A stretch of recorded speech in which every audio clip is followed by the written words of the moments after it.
సముద్రం లోతెంతో తెలిస్తే మీరు ఖచ్చితంగా షాక్ అయిపోతారు. ఫర్ ఎగ్జాంపుల్, మీరు సముద్రంలో నడుచుకుని వెళ్తున్నారనుకోండి.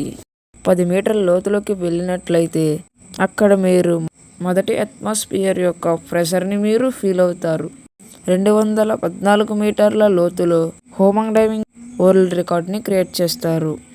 అలాగే 828 మీటర్ల లోతులో బుర్జ్ ఖలీఫా కూడా పూర్తిగా మునిగిపోతుంది.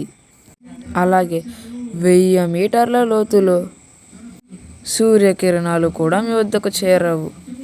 అలాగే 1220 మీటర్ల వెళ్ళిన తర్వాత మీరు డీప్ మిలిటరీ సబ్మెరీన్ ఉన్న ఏరియా లోపలికి వెళ్తారు.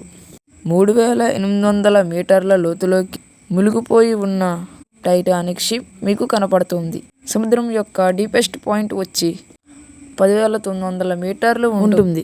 దీని పేరు ఛాలెంజర్ డీప్. ఇక్కడ ఎంత లోతుగా ఉంటుంది అంటే, ఒకవేళ మౌంట్ ఎవరెస్ట్ని రివర్స్లో పెడితే అది 8,849 మీటర్లు మాత్రమే చేరుకోగలుగుతుంది.